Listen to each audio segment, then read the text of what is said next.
Hello, my name is Ed Frawley, and of course I own Leerburg.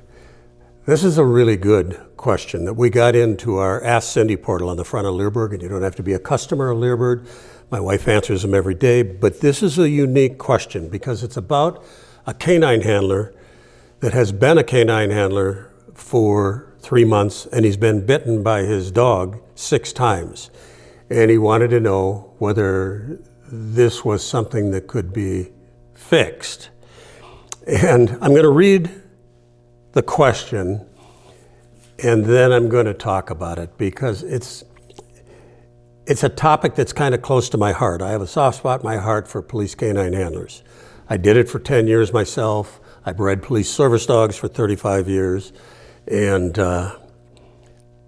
I've been around dogs like he's going to talk about here a lot. I used to import dogs from Europe and sell them to trainers that in turn turned them into police service dogs. I would import selection tested police service dogs. And a lot of those dogs that I used to import, and this is back in the mid to late 80s, were dogs that were sold to a family as a pet, and as they grew up, they got to be a little dominant. They got to be a little rank, and the people couldn't handle them, so they would sell them. And I would end up getting them, and then I'd have to figure out how to handle them for a while before we moved them on into various vendors' kennels. And knock on wood, I was never badly bitten. I really wasn't hardly bitten at all, and really it came down to the relationship that I would establish with these dogs when they came in, as far as showing them that I was always fair with them. But let me read the question. And then we're going to talk about a few things that probably a lot of people haven't given any thought to. It said, I have a 3-year-old German Dutch Shepherd that's got some mix of Malinois in it. I was wanting to know if the pack structure would help me with the training on this dog. I've been having issues with his obedience and also with his out commands. He has bitten me at least 6 times. 3 when I was using the remote collar, and the other times when doing scenarios, police scenarios, in training. Do you have any suggestions that could help with my issues? We've done several vehicle searches. We've done 2 arrest warrants, 1 apprehension, and a few tracks, and 1 article search. So he's had, in 3 months, he's had some experience working with this dog. Our trainer wants me to break this dog down by using punishment to correct his bad behavior. The trainer has been doing dog training for over 25 years, but he's an old school mentality guy. I received this dog after another handler had had him for 2 months. Now, he doesn't say anything here about the other handler getting dog bit, but I'll guarantee you a lot of money, that's why you got the dog. I have now trained with the dog for 6 weeks. During that time, it was more training on the fundamentals of tracking, apprehension, and narcotic searches. Probably not the way to start this. I've not done obedience, and I've been feeding the dog by hand to see if that will help with teaching the dog to bond with me. So now, keep in mind here, back at the beginning of this question, he wanted to know about pack structure. And really, dogs that are like this are either dogs that are getting corrections, kind of strong dogs, that are getting corrections that they don't understand why they're getting corrections, and they'll turn and aggress into the handler. Or they're dogs with rank drive. And I need to talk a little bit about rank drive because probably 99% of the people or more that watch this video don't really understand what rank drive is. Rank drive is the inability of a dog to accept a position within a pack structure. A dog with strong rank drive always wants to be the top dog in a relationship. And this is not something that you can train into the dog. it's also not something you can take out of the dog. You can manage rank drive. You can manage a dog that always wants to fight you, but there's always that thing in the back of his mind where they will hang around and look for an opportunity to fight you. And really, it's a pain in the butt. You know, years ago, people used to think, God, we like these rank drives. That's what we really want to have in a police service dog. As we now know, that's dead wrong. We don't want to have police service dogs that are biting their handler. We don't want to have a police service dog that's constantly challenging the handler for authority. It gets to be a real pain in the rear. The thing about it is, though, not a lot of dogs are strong rank drive dogs. It's not common at all. You can have dogs that are reactive. That's not rank drive. A lot of civilians will have dogs that are reactive, that are growly, that are doing whatever, but they're not ranked dogs. They can very quickly, on these reactive dogs, they can very quickly, if it started young, be taught that you're the person that they have to mind. You're the person that's their leader. And this doesn't have to be with a young dog. It doesn't have to be with an ass kicking. You can accomplish it through your management. You can accomplish it through your training. Dogs that have gotten to be older, that have learned, been allowed to practice bad behavior and aggress into a handler, not because they have rank drive, just because of the way they had been handled. Those dogs can also be fixed. It's going to take more pressure to fix them, but they can be fixed. And that doesn't mean that that dog is a ranked dog. If you see a ranked dog once, you're going to know it. It's hard to say and describe it through an email. And that might be what's happened here. So I have a lot of empathy for this police officer. He's wanted to be a canine handler, obvious. He's been bit 6 times. How many people watching this video would have a working dog that had bit them 6 times, and then they would go on the internet and try and find a solution that would stop that? He wants to stay and become a good police canine handler. So I owe him some ideas to check. And the follow-up questions are basically what I'm going to talk about right now and see if he answers them. But the first thing I would want to know is, what's the training history on this dog? Did he go through a vendor's school, like a 6-week school? One of my best friends, Kevin Sheldall, has been training police service dogs since 1982. He was a retired canine handler. He runs a 6-week training course in New Mexico. We'll put his URL here for those that are interested. He doesn't take civilians, he only trains police officers.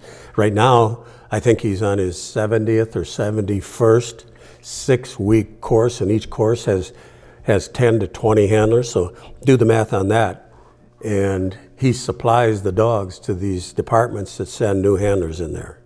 My point here is, I would want to probably run this dog through a selection test.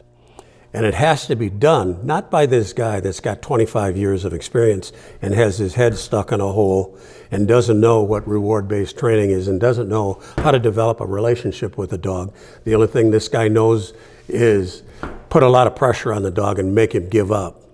Well, if it's a strong rank drive, good luck with that, because that dog may give up for a little while, but he's going to be looking for an opening where he can get at you and try and win and put himself in first place. So this guy with 25 years, he needs to retire and go away.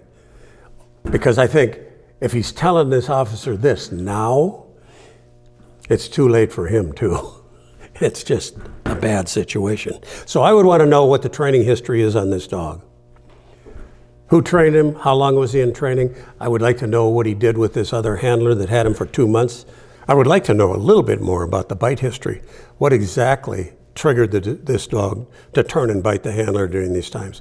One thing that he said was, that I got out of it was, He got bit 3 times when he was using a remote collar. So he should stop using a remote collar. And he should focus on building a relationship with the dog. I'd also like to know a little bit about the temperament of the dog. Is it a dog that's highly motivated for rewards? Dogs that are really highly motivated for rewards, be it toy rewards, food rewards, those are dogs that are easier to turn around because they can learn that there are certain things that they can do, that they can get their reward that they want. If it's a dog that doesn't have a lot of motivation for rewards, that's a harder problem. And the reason for that is the only way that you can deal with a dog like that usually is through pressure, that the dog learns, I have to do it. The problem when you have a new handler that's not an experienced dog trainer, he doesn't know how to approach a dog like this, he tries to do reward-based training with him, and it's not quite working, and he's not getting the behavior changes that he wants out of this dog. And so what does he do? He resorts to corrections. And that's the wrong thing to do with a dog like that. You have to back up and approach those dogs differently, and that's not what this video is about. I'm just saying that that's what has to happen. And unfortunately, then when you start to add corrections to that dog, you're not bringing him up in drive, you're taking him down in drive, and then you're running the risk of getting dog bit when you correct too hard, or when you correct for something that the dog doesn't really understand what you're asking him to do. And you put him in a position where he has to either fight or submit. It's kind of like learned helplessness, only it's not. Learned helplessness is something where we correct a dog, until the dog gives up. And finally the dog just says, okay, I'm gonna take this, I'm gonna do it. It's kind of like the old yank and crank training. And I came from yank and crank training in the 70s and 80s, where we would take your dog out, we're going to teach him to heel, we put a prong collar on him, walk down the field, do a right hand turn, wham, give him a hard correction, say heel, give him a correction, and keep taking right hand turns and keep correcting them. And after a while, the dog just gives up and just follows and goes along with the whole program. You do that enough times with a dog, is he going to learn how to stay next to you? Yeah, because he wants to avoid that correction. It's avoidance training. It's yank and crank training. And you do that with a dog that's got a bit of got some guts, and he's going to take so much of it, and then he's going to nail you. So what I would recommend is that this handler needs to back off most of his training right now and just let this dog be a dog. I would start him with marker training. We have an excellent online course that I've done a number of years ago, the power of training dogs with markers. We have one on the power of training dogs with food and another one on the power of playing tug with your dog. I would back off and I would teach markers with an emphasis on timing. The most important thing about marker training is to make sure you're marking at the exact right time. That's how dogs can learn that, hey, I really like these rewards, and if you're going to start with food if he's got food rewards, because it's easier than starting with a toy. You start with a toy, and you might have to fight a dog to have him give up the toy. You might have to fight with a dog to make him out the toy. Well, then you've created your own problems. That's why food is better. And if you have to, don't feed the dog for a day. If he still doesn't have a lot of food drive, make sure he has good, clean water all the time. Don't feed him for 2 days. When you show up then with little pieces of meat, not Walmart stupid bones, dog treat bones, but good pieces of meat or cheese, whatever the dog likes, he's going to pay attention to you and he's going to want that. And feeding from the hand is not a bad idea, but do your training before you feed him. Make sure the dog is hungry, make sure the dog is rested, and then take him out and have your training sessions be short. 1 minute, 2 minutes, put him away. Let him think about what just happened. You and he went out and had a good time. There was no fighting. You didn't try and make him do anything that he didn't want to do. You just wanted to play with the dog. And that's how you're going to have a relationship with the dog and build on that. I would keep this dog on a leash all the time, all the time. I wouldn't jerk him around. I'd take him for a walk on a leash, teach him to pee and poop on a leash. That's an important thing for a police dog to have to learn. And don't jerk him around. And I wouldn't be doing any remote collar training with the dog. I believe that this handler needs to learn how to train with a remote collar. That the handler needs to learn low-level stimulation. With a little bit of luck, the dog will react to low-level stimulation if you do it right. And you don't start, when you are going to use a remote collar, you don't start teaching him to out with a remote collar. That's not what you do. If you're going to use a remote collar, you train and exercise in obedience with reward-based training first. You get that dog so he 110% knows that when you ask him to sit or you ask him to down, he knows what it means and he knows he's going to get a reward. Then you get to a sit, and that's done in a kind of a sterile environment, backyard, wherever. And then you slowly add distractions into the environment. And then when you get to the point where the dog knows what you're asking him to do, but the distraction over there is more interesting, and you ask him to come and he doesn't come, say, no, come, and then you stimulate him. But it can be low-level stimulation, and it can be paired with a leash. We have 2 excellent online courses on how to learn how to train with a remote collar. Take the time it takes. If you're going to use a remote collar, take the time it takes for you to learn. The handlers have more to learn about using a remote collar correctly than the dog does. But the key is you don't train behaviors with a remote collar. You train behaviors motivationally and gradually add distractions. Now, if this officer is in a scenario where his department's not going to let him, because it takes time to build a relationship, and if that department's not going to let him take the time and he has to keep this dog and keep working with the dog, and he has to do a scenario, I would say don't out with a remote collar. Go and do liftoffs. And a liftoff, when the average civilian sees what a liftoff is, they think you're choking the shit out of that dog, and you're not doing that. A good liftoff, when it's done correctly, the dog has a collar up underneath his chin, the handler comes up, he takes a hold of the back of the collar, and it's a handler safety issue. And that is, usually in an apprehension, the dog gets a hold of a guy and your backup comes into the scenario with you. There could be 1, 2, 3 other officers there, and you don't want to stimulate the dog with a sharp remote collar where the dog lets go and redirects into your backup. That's a bad thing. That's one way of not having backup.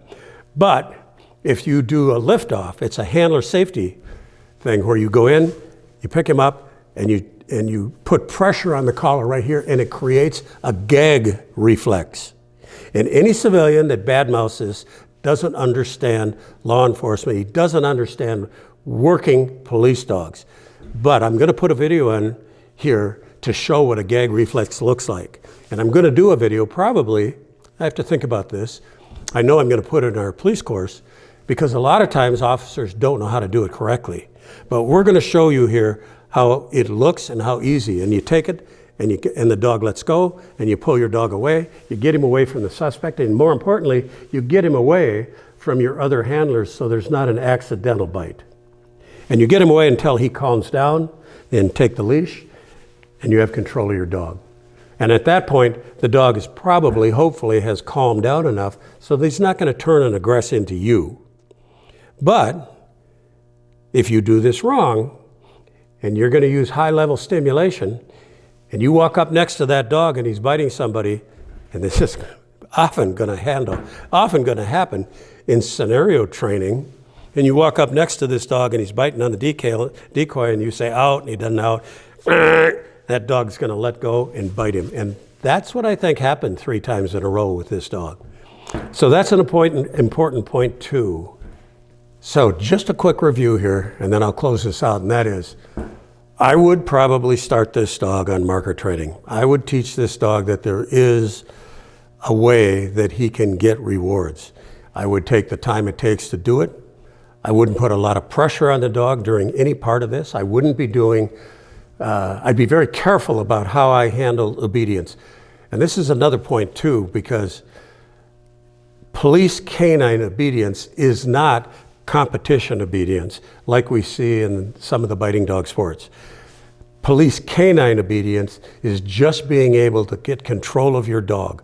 If you call him back to you, he doesn't have to come and sit in front and move into a heel position. No, he just needs to come to you so you can get control of the dog. I don't care whether he sits, stands, lays down, makes no difference. He doesn't have to go around this side. It's not pretty. It's not a competition. It's a working dog that is doing what you're asking him to do. And I would work this dog in a sterile environment on a long line so you can control him there too with markers and gradually introduce more and more distractions. And along the whole way, keep an eye on the dog. If you don't have somebody that can look and say, no, that's a rank dog, that's not, I don't think you can fix that. You can't train rank out of a dog. You may get it managed, but it's going to be there, and it's always going to be there. And especially if this dog has already bit people, handlers, and learned that that works for him. So then you better be working this dog on a muzzle a lot. And there are muzzles that we sell that have a little opening in the front that you can pass food rewards through. So, words to the warning here, there's a lot to think about.